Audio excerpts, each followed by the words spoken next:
Bienvenidos una vez más a este su canal. Antes de dar inicio, como siempre, invitarte a suscribirte a tu canal y así formar parte de esta familia. Recuerda activar la campanita para no perderte ningún caso. Te dejo mis redes sociales y sin más que agregar, comenzamos.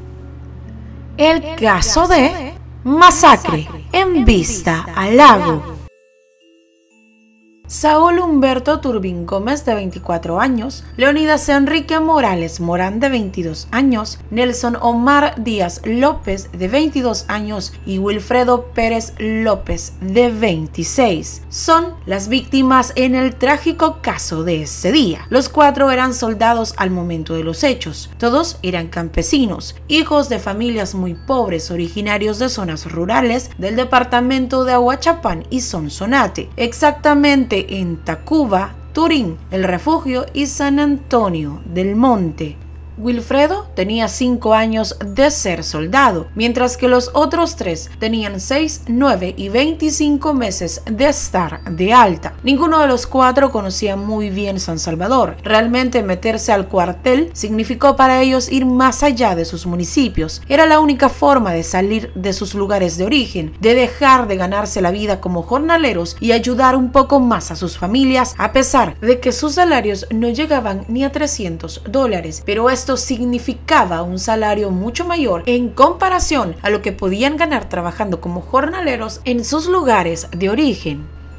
El lunes 4 de octubre del año 2016, tras pasar el fin de semana con sus familias, los 4 jóvenes salieron muy de mañana de sus respectivos domicilios para poder llegar antes de las 12 del mediodía a las instalaciones del Comando de la Fuerza Aérea Salvadoreña, pues desde el 25 de septiembre estaban integrando un curso en esa unidad militar. 3 de ellos hicieron llamadas a sus familias, diciéndoles que estaban próximos a llegar al cuartel. La última llamada que don Julio registró de su hijo fue a las 11:14 de la mañana. La licencia se le terminaba a las 12 del mediodía. Iban con buen tiempo, estarían media hora antes en su lugar de destino. Todos los familiares coinciden en que sus parientes les dijeron que estaban en un curso de rescate y extinción de incendios, que desde el 25 de septiembre se estaba impartiendo en la primera brigada aérea. De todos los que estaban en este curso, 6 vivían en la zona occidental, por lo que habían acordado que aquel lunes se reunirían en la terminal de Occidente y de allí saldrían juntos hacia La Faz. De la terminal de Occidente tomarían otro bus hasta Metrocentro, donde abordarían un microbús de la ruta 29 que pasaba frente a la Fuerza Aérea. Ese era el plan de viaje para aquel día. Pero de aquellos 6 soldados, ese 10 de octubre únicamente llegaron 4 a la hora indicada. Un cabo y un soldado no llegaron a tiempo, por lo que los otros 4 se retiraron de la terminal de Occidente. Uno de esos 2 efectivos le dijo a un superior que a través de WhatsApp había mantenido comunicación con uno de los 4 cuando aún estaban en la terminal de Occidente. Le dijo que ellos ya estaban en la terminal y que como él aún iba por Santa Tecla no le esperarían, que se verían en la base. La madre de Turbín Gómez asegura que en la última llamada que le hizo a su hijo le dijo que en pocos minutos llegarían al cuartel, que ya iban cerca. Ella dice desconocer a qué distancia del cuartel estaba su hijo cuando le informó lo anterior. Antes de salir para el cuartel, el soldado Turbín Gómez fue a ver a su hijo recién nacido que estaba en el hospital. Su esposa permanecía cuidándolo. A ella le dijo que le llamaría en cuanto llegara al recinto militar.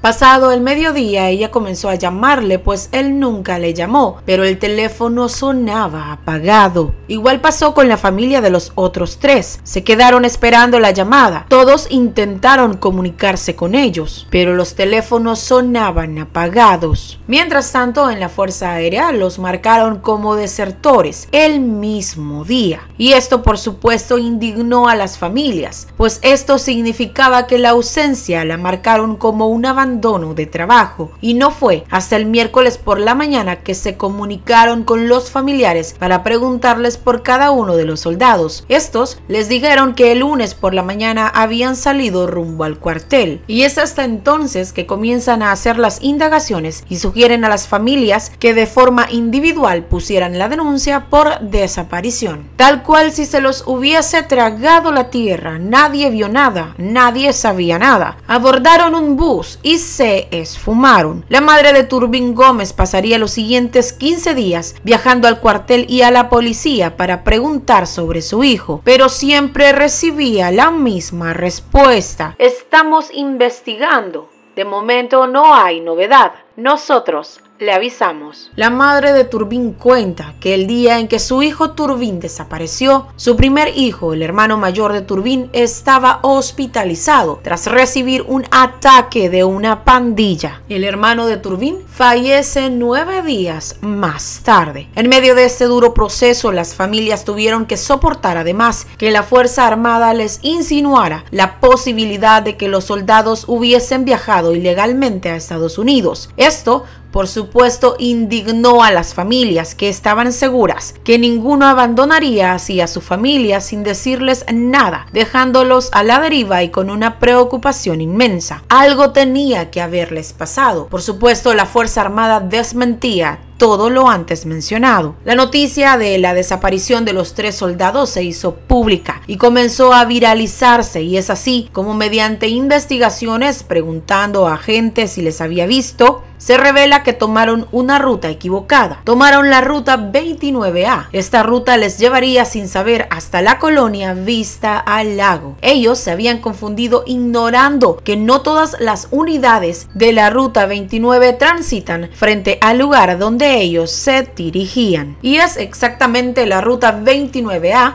la única que no pasa frente a la Fuerza Armada. La colonia Vista al Lago es reconocida por su alto índice delincuencial, y entonces se comenzó a temer lo peor, pues años antes un elemento policial destacado en la delegación de Ilopango había desaparecido del mismo modo. Durante los últimos 10 años en Vista al Lago, en el municipio de Ilopango, la Mara Salvatrucha le quitó la vida con crueldad a policías, pandilleros, mujeres, militares, vigilantes y a personas que de alguna manera representaban peligro para los intereses de la pandilla. Los pandilleros le quitaban la vida a las víctimas en el interior de sus casas, patios, predios baldíos, canchas de fútbol, parques, y lo hicieron por desconfianza, por odio a las víctimas que eran parte del sistema judicial y por diferencias entre la estructura criminal. La estructura de la MS-13 Tecolotes Locos Salvatruchos ha tenido desde el 2002 el control total de la zona y llegó a tener hasta más de 150 integrantes que vivían en las 3 etapas de la urbanización, apoyados por otros grupos que operaban en las colonias aledañas. Por lo antes mencionado, las esperanzas de las familias se reducían cada vez más, agregando también que la mayoría de motoristas de la zona se llevaban bien con los miembros de la estructura, por lo que no era difícil imaginarse que alguien dio aviso a los pandilleros de la presencia de los 4 soldados en aquella unidad. La agonía de las familias era indescriptible. El no saber dónde estaban o si estaban sufriendo o comiendo para las familias era algo terrible. La esposa de uno de los soldados cuenta que a veces soñaba con que su esposo le llamaba pidiendo ayuda.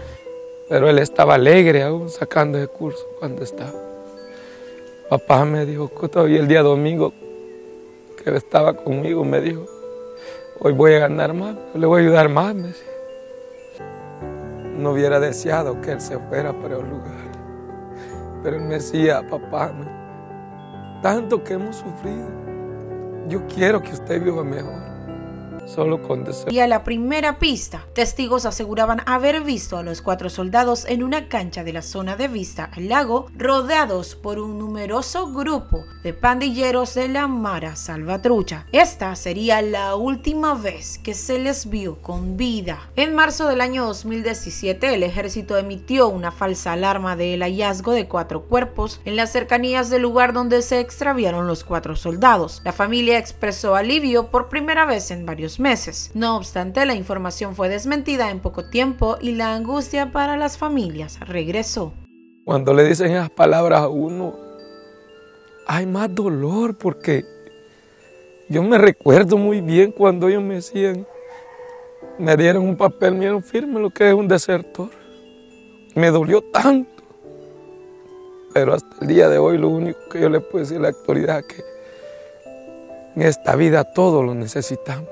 Pasaron los días días que se hicieron meses y los meses se hicieron años, pero de los 4 soldados no había rastro. Hasta la madrugada del jueves 23 de mayo del año 2019, que se realiza un fuerte operativo en la colonia Vista al Lago, dejando como resultado las capturas de pandilleros vinculados a la desaparición de los 4 soldados. Y allí, estando detenidos, los pandilleros revelan el lugar exacto donde se encuentran los 4 soldados. El 8 de julio del año 2019, a casi 3 años de la desaparición de los soldados, por fin la angustiosa búsqueda de la familia llega a su fin. En una zona rural conocida como Lomas de Changayo, en la colonia Vista al Lago y Lopango, un cementerio clandestino escondía las 3 fosas donde habían dejado los cuerpos de los 4 soldados. Pero en estas fosas no solo se escondían los cuerpos de los 4 soldados, este cementerio escondía al menos 11 cuerpos, entre ellos los 4 soldados desaparecidos. Las víctimas fueron atadas y ultimadas con machete y posteriormente fueron desmembrados para dejarles en las fosas. A todas las osamentas se les practicó una prueba de ADN para posteriormente ser entregados a sus respectivas familias. No era como deseaban encontrarles,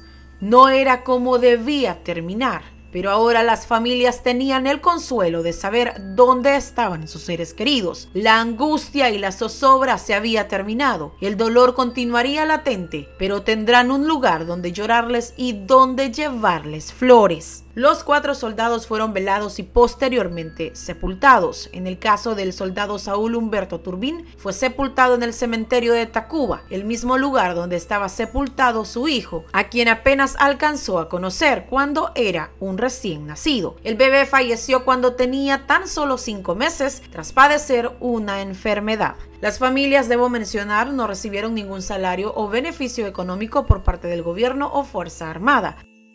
Era hora de develar la verdad, y así lo relatan los involucrados. Los pandilleros tenían como rutina revisar todas las unidades de transporte de la 29A que llegaban al punto de microbuses, situado en la parte oriente de la colonia. La misión era interceptar y reportar a cualquier persona que no era del lugar. Aquel lunes 10 de octubre del año 2016, a las 11:35 de la mañana, un motorista de la ruta apodado Poca Loca manejaba muy despacio la buseta gris por toda la avenida Huija. A medio camino, en la puerta de adelante, se subió un sujeto de nombre Henry Alonso Romero Rosales, alias el Adicrimen o Pulga, junto a otro marero. Los 2 sujetos no pasaron la primera grada del microbús. Atrás se subieron otros 2 mareros de nombre Numan Ariel Rodríguez Villanueva, alias el Maligno, y José David Ortiz Rodríguez, alias Dao o Macaco. Poco a poco, durante el trayecto, los pasajeros se fueron bajando de la unidad y desaparecieron entre los muchos pasajes de la colonia. Los únicos que permanecieron a bordo de la unidad eran los 4 soldados. 2 de los soldados viajaban en el tercer asiento al lado izquierdo de la buseta, mientras que los otros 2 en el segundo asiento al lado derecho. Al llegar hasta la casa comunal de la residencial situada en la tercera etapa, el Poca Loca paró la marcha del microbús, y fue en ese momento que el pandillero apodado Adicrimen o Pulga desenfundó su arma y la cargó. ¿De dónde son ustedes? No son de acá, ¿verdad? ¿Por qué no se bajaron?, les cuestionó el Adicrimen. En ese momento, uno de los soldados sacó una especie de corvo pequeño e intentó amedrentar a los pandilleros, pero inmediatamente el pandillero, el Maligno, se acercó por atrás con un arma en la mano, y los otros 2 mareros también sacaron sus armas. El soldado bajó el corvo y en ese momento los mareros le exigieron que tiraran sus mochilas al piso. Luego obligaron a los militares a bajar por el lado de atrás con las manos en el cuello y los introdujeron en una casa comunal que está abandonada. En el lugar, algunos miembros de la estructura hincaron a los soldados con los pies cruzados mientras otros revisaban sus mochilas. Les robaron cadenas, relojes, sus billeteras, teléfonos, anillos y pulseras. En ese momento, uno de los militares expresó que eran soldados y que andaban perdidos en el bus. En ese momento, Adicrimen realizó una llamada al pandillero José Alberto Mejía Climaco, alias Black o Perico, cabecilla de la clica, y le explicó que tenían detenidos a unos sujetos aparentemente militares, pero el Black le respondió que no hablaran de eso por teléfono. Después de 10 minutos llegó el sujeto al lugar. El Black les expresó que como barrio no podían quitarles la vida porque estaba prohibido, ya que no había pase del barrio para eliminar a soldados y policías. No obstante, después de varios minutos llegó un pandillero de nombre Miguel Antonio Díaz Saravia, alias Cartoon, quien tenía poder de mando dentro de la MS, y sería él quien da la orden para la ejecución de los 4 soldados. Los pandilleros acordaron que la masacre iba a ser un secreto entre la clica, ya que no tenían permiso de sus cabecillas. Enseguida el Black le llamó a un pandillero identificado como Miguel Ángel Barrientos, alias El Goody, para que llevara otra buseta al lugar donde ellos se encontraban, misma que los llevaría al sector del molino. En ese lugar los mareros se introdujeron por veredas y obligaron a los soldados a caminar, al tiempo que los golpeaban con patadas y palmadas. Después de caminar por varios minutos, se detuvieron y les quitaron las cintas de los zapatos y los amarraron de las manos. Al llegar hasta una barranca donde pasan las aguas lluvias, se detuvieron y los pandilleros comenzaron a golpear a los soldados. Los 4 jóvenes clamaban piedad. Entre tanto, otros pandilleros fueron por piochas, palas y corvos. Después de varios minutos, el maligno le quitó la vida con lujo de barbarie, utilizando un corvo a uno de los soldados. Así, el Dow, el Goody y el Black hicieron lo mismo con los otros 3 soldados. Luego, cavaron las 3 fosas clandestinas donde enterraron a los militares, para posteriormente destruir sus celulares y los lanzaron al final de la barranca para finalmente desmembrar los cuerpos y lanzarlos a las fosas clandestinas. El lunes 8 de noviembre del año 2019, 30 miembros de la estructura enfrentaban un juicio por arrebatar la vida de 15 personas, entre ellas la vida de los 4 soldados. Los fiscales y las familias estaban convencidos, se lograría una condena, habían confesado su crimen, habían dado la ubicación de los cuerpos de las víctimas. El principal testigo era un sujeto de clave Hitler, quien participó de los crímenes y estuvo dispuesto a declarar contra sus compañeros a cambio de beneficios penales. Nada podría salvarlos de una larga sentencia, nada podía salir mal ese día. Walter Edenilson Coto Monterrosa era el juez suplente especializado de sentencia de San Salvador, el juzgador en este caso. Ansiosos por obtener justicia para sus seres queridos, las familias aguardaban su veredicto y el fallo resonó en aquella sala. Absueltos. El juez había desestimado las pruebas presentadas por la Fiscalía General de la República. Según el juez, la declaración del testigo clave Hitler fue contradictoria. Según el juez, el testigo no precisó las características de vestuario y armas, por lo que según él no pudieron relacionarse con los imputados. Mientras tanto, el Ministerio Público anunció que apelaría la decisión. Sí, buenas tardes. Bueno, sorprendido por el tipo de fallo que ha dado el señor juez.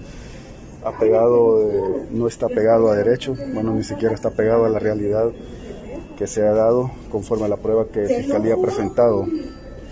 Se van a hacer uso de los recursos pertinentes para apelar, obviamente, la decisión que hemos escuchado en este momento, ya que no ha sido nada objetivo en cuanto a valorar cada una de las pruebas. Se ha ido a situaciones generales y aún ha valorado cosas que no fueron escuchadas en juicio. El ejemplo que le mencionaba, licenciado, cuando en la investigación de Fiscalía se establece que sacan osamentas y el señor juez pide de cosas propias de que una persona te puede tener en la piel. Exacto, es lo que le mencionaba. No es solo que no está pegado a derecho, no está pegado a la realidad, porque es inaudito solicitar que después de 3 años saquen un cuerpo de una tumba y quererle ver un tatuaje, por ejemplo. O como mencionó en uno de los casos, que no se encontró el cincho con que llevan amarrado a una de las víctimas, cuando el testigo mismo dijo que habían soltado a las víctimas para desmembrarlas. Entonces entierran los cuerpos sin los cinchos y que los cortaron en pedazos. Pues son cuestiones bien ilógicas que acabamos de escuchar, lastimosamente. El crimen quedó en la impunidad durante mucho tiempo, hasta que el 15 de mayo del 2022, bajo el régimen de excepción, son detenidos los pandilleros que le quitaron la vida a los 4 soldados. Ahora, ellos piden que se les perdone lo que hicieron en el pasado. Es así como finalizamos el video de este día. Gracias por el apoyo que semana a semana me brindan. Nos vemos en un próximo caso.